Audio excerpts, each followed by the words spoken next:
Muy buenas, en esta ocasión vamos a resolver este circuito del tema de circuitos RLC mediante la transformada de Laplace. Muy bien, entonces comencemos con el ejercicio. Lo que nos está pidiendo es que encontremos la expresión para el voltaje en el tiempo en el capacitor y con ella calculemos cuál es el voltaje a diferentes tiempos. Entonces lo que queremos es determinar una función que esté expresada en función de t del voltaje que se encuentra entre este capacitor. Entonces, lo primero que hay que hacer para analizar este tipo de circuitos es determinar si se tiene una condición inicial o no se tiene. En este caso, para ello analizaremos las fuentes de voltaje. Vemos que tienen una función 60 UDT.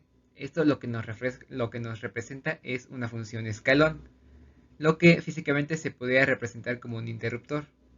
Así que como el circuito no nos da condiciones iniciales, hay que considerar que las condiciones iniciales son cero.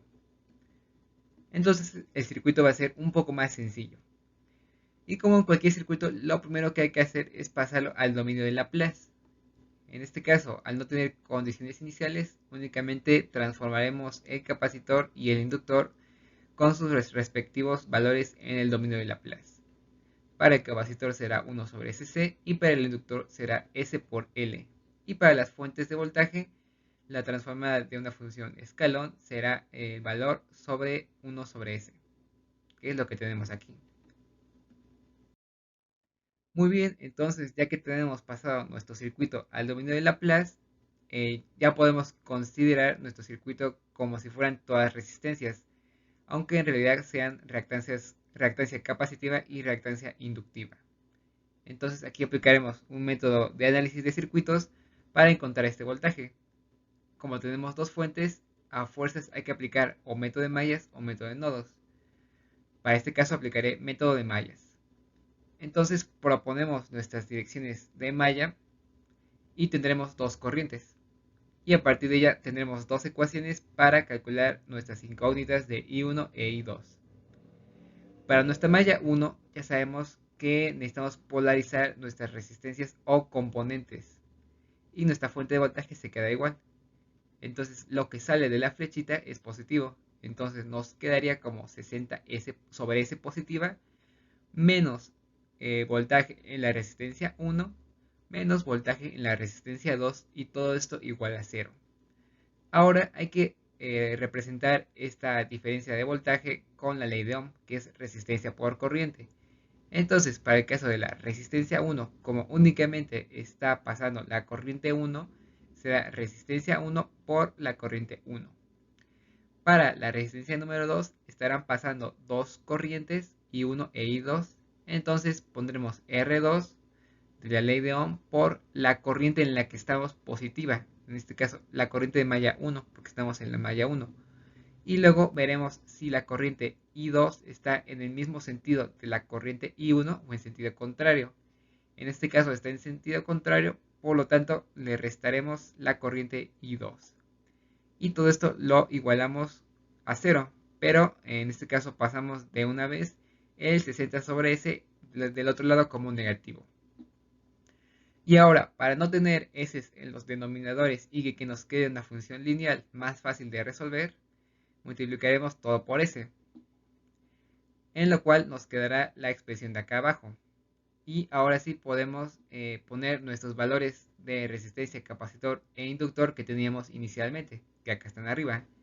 Y al final, si sumamos los valores con términos comunes, nos quedaría todo esto.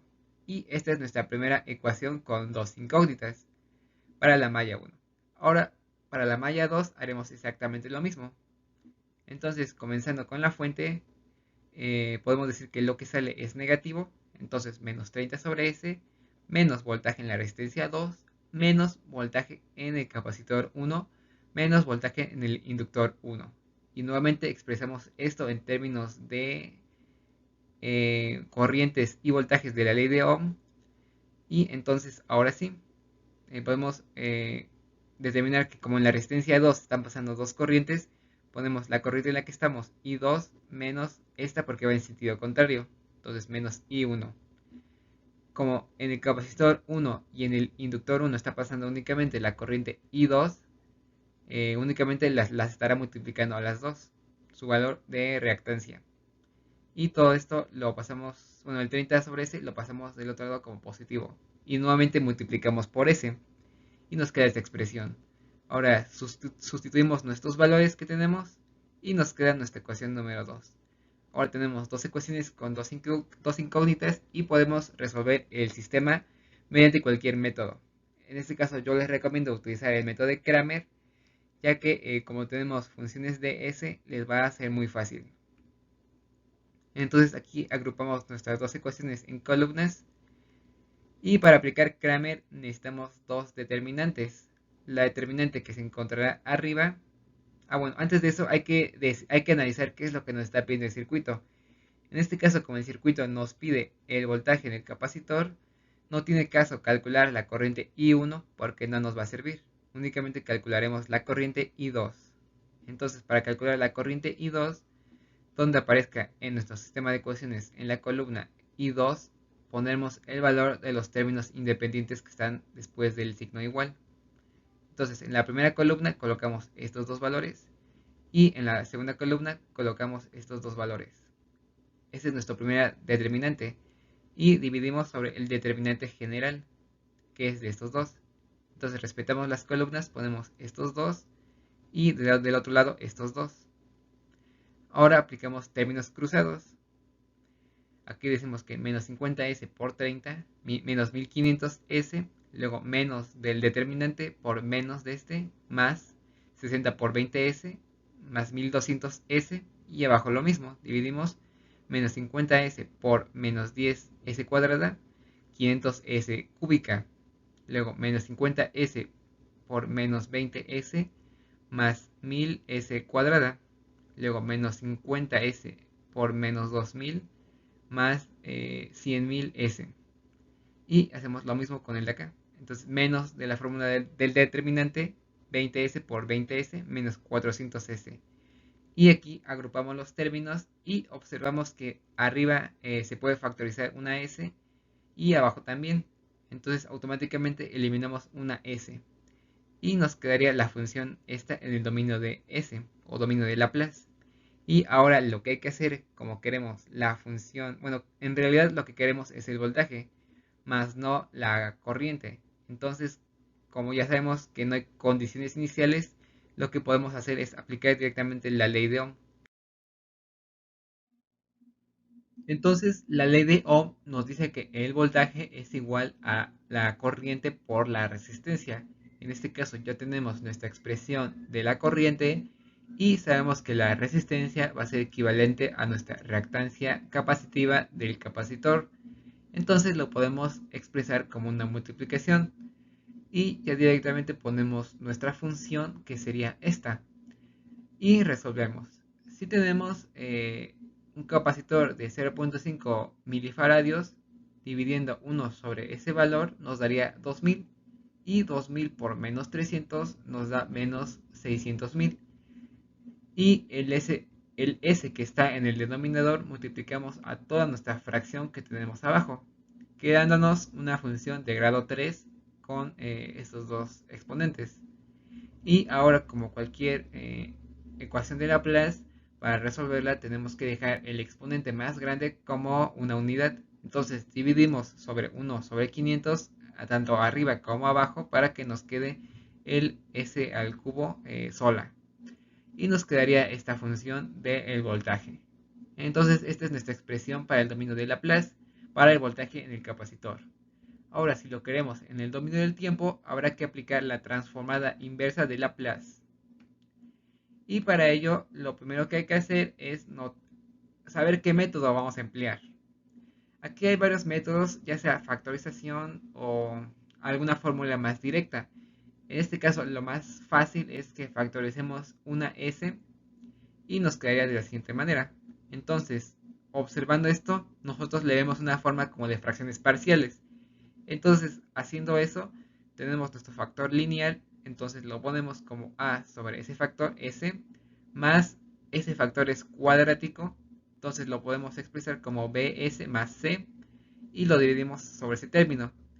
Ya sabemos que para resolver esto lo que hay que hacer es multiplicar los términos cruzados y al final factorizar lo de abajo. Pero lo de abajo se cancelaría con lo de acá, entonces vamos a hacerlo más práctico y ya vamos a hacerlo la parte lineal nada más. Entonces multiplicamos a por todo el término cuadrado y bs más c por la s que está acá. Y nos quedaría así. Y todo esto lo igualamos al menos 1200 que tenemos como factor. Y ahora lo que hay que hacer es agrupar todo lo que tenga s cuadrada, todo lo que tenga s y todo lo que no tenga ningún factor. En este caso, lo que tiene s cuadrada es el a y el b. Entonces, si nosotros sumamos eso, a más b, y observamos del otro lado que ningún término tiene s cuadrada, entonces sería igual a 0. Lo mismo para los términos que tienen s, en este caso 6 quintos de a multiplica el s, y aquí c multiplica el s. Entonces lo sumamos y como del otro lado tampoco no hay una s, nos quedaría igual a 0. Y ahora todos los términos que no tengan s sería 200a y nada más. Igual a menos 1200 porque es el término que no tiene nada. Y entonces de aquí podemos despejar a y nos quedaría que a es igual a menos 6. De la primera ecuación despejamos b, bueno, despejamos a y para obtener b y nos quedaría que b es igual a 6 positivo. Y para c de la ecuación número 2 lo despejamos. Entonces nos quedaría que c es igual a 36 quintos. Y teniendo ya nuestros coeficientes, podemos pasarlo al dominio de Laplace inverso, al dominio del tiempo. Entonces, para nuestra primera ecuación es menos 6 sobre s. Esta sería una transformada directa. Y lo sumamos la otra ecuación que sería, ya tenemos el valor de b, que sería 6s más el valor de c, sobre el factor cuadrático que estaría abajo. Entonces, separando los términos, aquí sería menos 6 sobre menos 6 transformada inversa de 1 sobre s, que sabemos que esa transformada es igual a 1. Y para la transformada de acá hay que acoplar los términos a otro método. Aquí el método que se utiliza es el teorema de traslación. Entonces, para aplicar este teorema de traslación, lo que hay que hacer es completar el trinomio cuadrado perfecto, que es el que está acá abajito. Entonces, para completar ese trinomio cuadrado perfecto, lo que hay que hacer es dividir este término que está en medio. Entonces lo dividimos sobre 2 y nos daría 3 quintos. Entonces ponemos el s, que es el valor que está aquí, a la raíz. Entonces s más la mitad del segundo y elevamos este binomio al cuadrado. Y ahora lo que hay que hacer es poner este valor que está acá, 200, y le restamos el valor que está aquí al cuadrado. Entonces sería 200 menos 3 quintos al cuadrado y nos daría este término de acá. Y así se completa el trinomio cuadrado perfecto.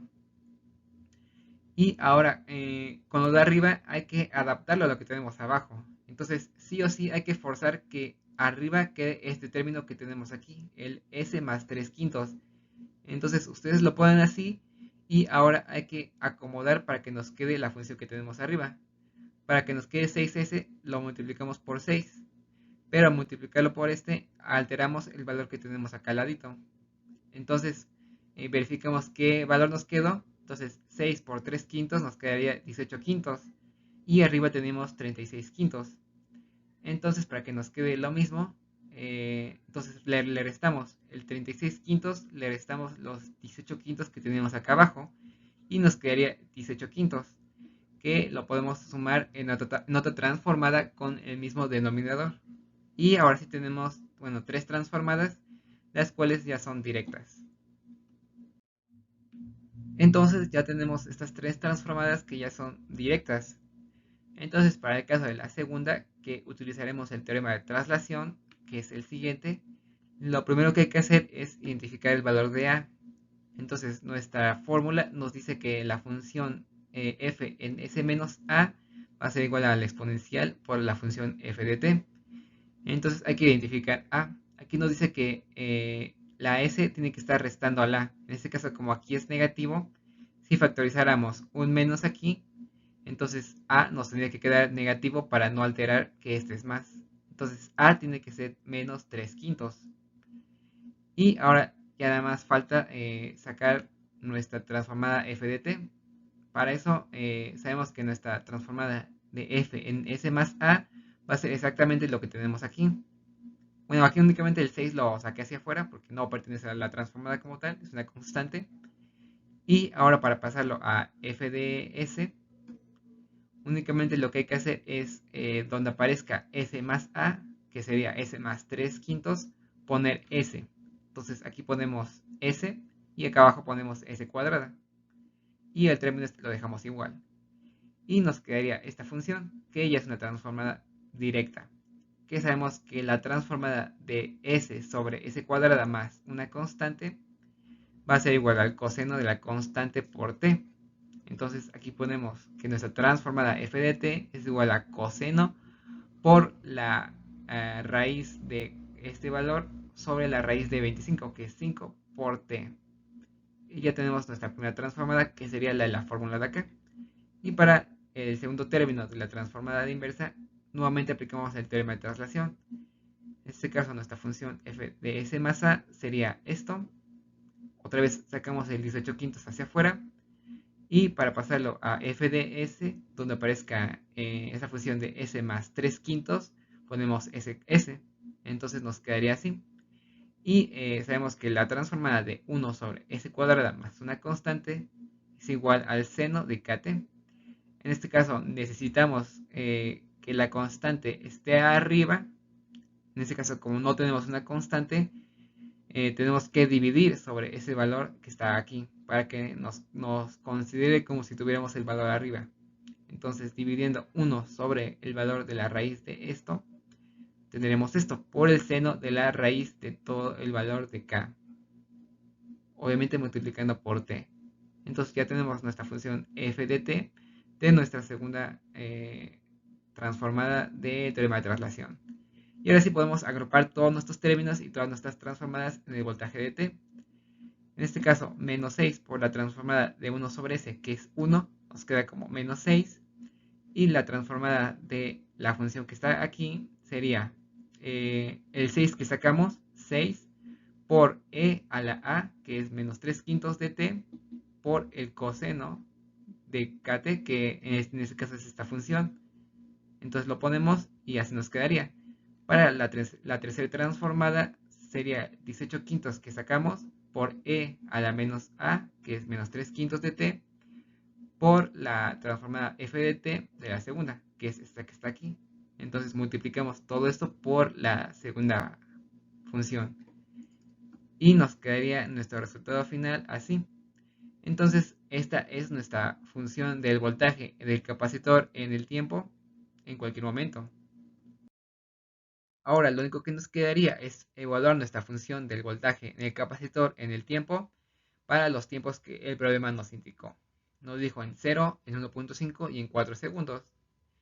Entonces, evaluando en 0 segundos, nos quedaría que el voltaje en el capacitor sería de 0 segundos, que evidentemente coincide con nuestro voltaje inicial que nosotros propusimos. Y en 1.5 segundos nos daría un total de menos 7.63 volts.